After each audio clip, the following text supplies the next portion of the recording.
Hi, guys. I wanted to follow up to one of the questions that Jonathan had brought up today in lecture. And I was thinking about it this afternoon.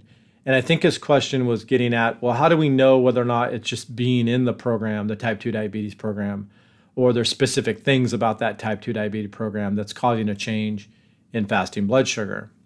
So let's use a more simple example. Let's say I wanted to look at the effect of a new drug to control hypertension.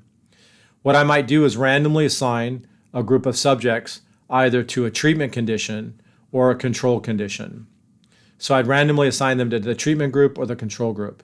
And then I would measure their blood pressure at baseline. Of course, this group is going to get the treatment and this group is going to get nothing. They're just going to go on with their lives. And at some point over the course of the treatment, maybe 6 months, however long we think the causal mechanism is, we're going to measure their blood pressure again to see whether or not the drug that we gave the treatment group decreased their blood pressure. And what we would expect is that for the treatment group, their blood pressure went down, but it would remain the same for the control group. After all, the control group got nothing. Well, Jonathan asked an interesting question that I don't think I fully understood, nor do we have time to address in lecture, but I wanted to have a chance to follow up on that because I think it's a very important point that he's bringing up. In some cases, what we would do if we wanted to look at whether or not it's the treatment itself, that is the pharmacological properties of that hypertension drug, or it's just the act of being in treatment, what we may do with the control condition is give them a placebo. That placebo is simply a sugar pill. That pill is going to look, taste, have the same consistency, smell, exactly like the drug we're giving the treatment group, but the only difference is there's no active ingredient in it. So that will allow us to tease out whether or not the pharmacological properties of that hypertension drug are causing a decrease in hypertension, rather than just what Jonathan suggested, just taking some drug or being involved in some intervention.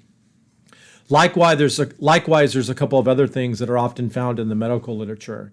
One of those things are single blind studies.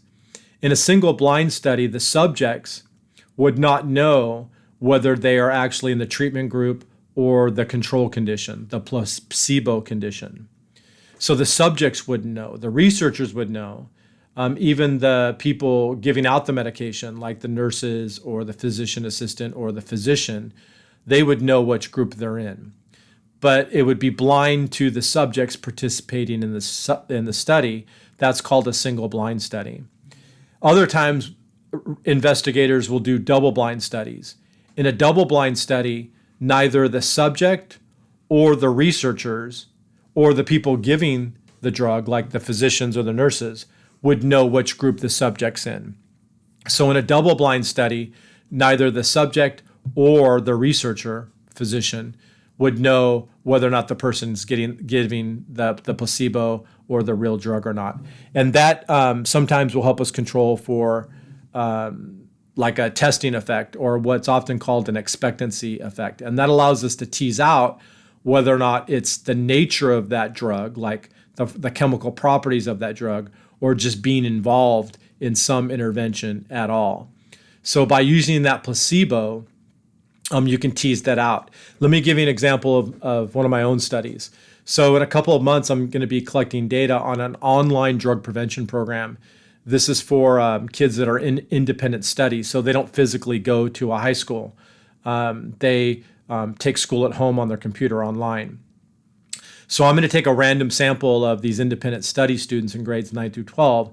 I'm going to randomly assign half to the treatment group, the other half to this control condition.